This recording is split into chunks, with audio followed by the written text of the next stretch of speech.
Hello, my name is Adnan Adil. This video is about how secure you are while using technology. The internet allows an attacker or a hacker to work from anywhere on the planet. We must protect our computers and data in the same way that we secure the doors to our homes. We must behave in ways that protect us against risks and threats that come with technology. Now, you might be wondering what are the risks and threats that I'm talking about. One of it is social engineering. Social engineering manipulates people into performing actions or divulging confidential information. Similar to a confidence trick or simple fraud, the term applies to use of deception to gain information, commit fraud, or access computer systems. Another one is phishing. Phishing is the attempt to obtain sensitive information such as usernames, passwords, and credit card details by disguising as a trustworthy entity in an electronic communication. Phishing is typically carried out by email spoofing, and it often directs users to use or enter the personal information at a fake website, the look and feel of which are identical to the legitimate one. Here is an example for it. So in this email, the user has received an email that claiming to be from Amazon that claims that the user has entered wrong password many times, and for security precautions they need more information from this user. So basically, if you check in this email, there are two links in which the customer can click on. Is that you? And below that there is yes or no, secure my account. Now, to identify that this email is not from Amazon, there is one very basic idea. You have to check if at all Amazon is sending you a message, it cannot be from Amazon at the rate support.com. It is going to be cs-reply at the rate amazon.com. So always make sure that you check the domain of the email that you receive before clicking on any type of links. If the user is clicking on any of the links, these links are going to be infected, and as soon as the user clicks on the links, the virus or the worm is installed. It is automatically downloaded in the victim system, and it starts infecting the user who has clicked the link.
Hope you've enjoyed it. So, okay, let's continue. Social engineering, phishing, and what else? Making phone calls or leaving voice messages pretending to be from reputable companies in order to induce individuals to reveal personal information or do something that an individual would not normally do. Some criminals prompt targets to phone number they claim is from a trusted institution or to verify their personal information. The victim calls in and provides their private information to an interactive voice response system. Another such example is fake calls from banks. These bad guys claim that they're calling from a bank and a bank is offering you a loan with lowest interest rate possible or a free credit card, or they might claim that the credit card you have been using is hacked and they're trying to block it or hotlisting it. So in some way they're going to tell you that they're calling from a bank and they're called to protect your own money, but that's not the reality. There can be many other reasons that they call in and try to get information such as your card number, CVV expiry, or the PIN of the card. These bad guys can turn the tables on your help desk experience too. The attacker calls an extension and at a company claiming to follow up on a technical problem. Eventually, the attacker finds someone with an issue in the course of providing technical support, and the end user provides system access or types in a malicious command as suggested by the attacker. Another threat is malware infected USBs. Attackers leave malware-infected DVDs or USB flash drives in locations where people will find them. As if you walk around somewhere and you find a DVD or a flash drive, never pick it up.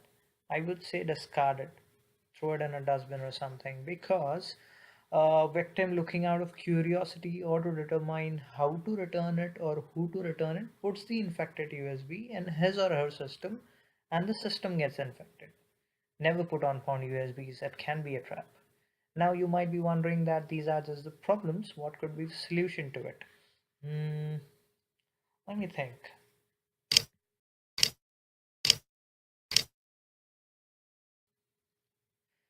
Defensive strategies are the first and the foremost would be don't underestimate the power of your common sense.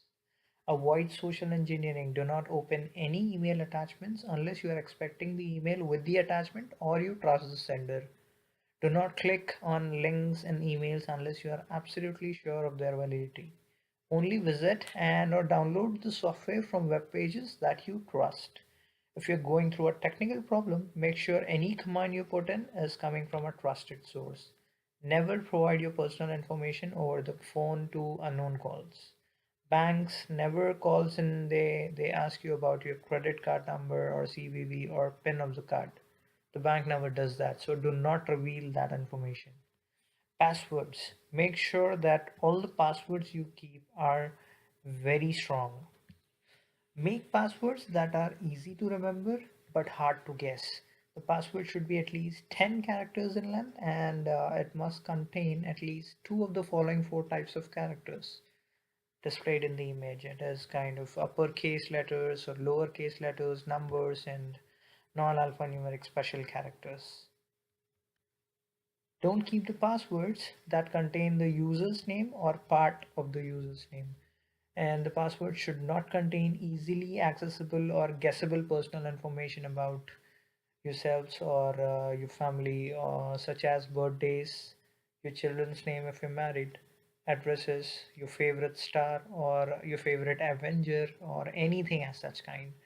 These are really easy to guess and such passwords are easily available on the internet. If you don't believe me, they type in most common passwords in Google and you'll find out. If you want to go a little bit deeper, just try searching for password dictionaries and you get millions of used and hacked passwords for free available on the internet. So just go through that and make sure that your password is not one of them. Though your password is encrypted at some of the websites, we would surely not want anyone to mm, guess our password. Next, I'm gonna tell you what are the symptoms to identify if your system is infected. Suppose antivirus software that is there installed in your system detects a problem. I hope that is installed in your system. If it is not, please install an antivirus. Or disk space disappears unexpectedly, pop-ups suddenly appear, sometimes selling security software. Files or transactions appear that should not be there. The computer slows down to a crawl, or unusual messages, sounds, or displays on your monitor. The mouse pointer moves by itself. The computer spontaneously shuts down or reboots. Often unrecognized or ignored problems can be the symptom that your system is infected. Spyware symptoms. I'm going to tell you about spyware symptoms now. Changes to your browser homepage or start page, ending up on a strange site when conducting a search, System-based firewall is turned off automatically. Lots of network activity while not particular active. Excessive pop-up windows, new icons, programs, favorites which you did not add, frequent firewall alerts about unknown programs when trying to access the internet, or say poor system performance. Antivirus software detects certain types of malware and can destroy it before any damage is done. Install and maintain antivirus and anti-spyware software in your system. And be sure to keep the antivirus software updated. Many free and commercial options exist and they're shown in the image. Remember, no security measure is 100% reliable. Even the best hardware fails. So make sure that you identify what information is important to you, and also make sure that you back up that information and your backup is most recent.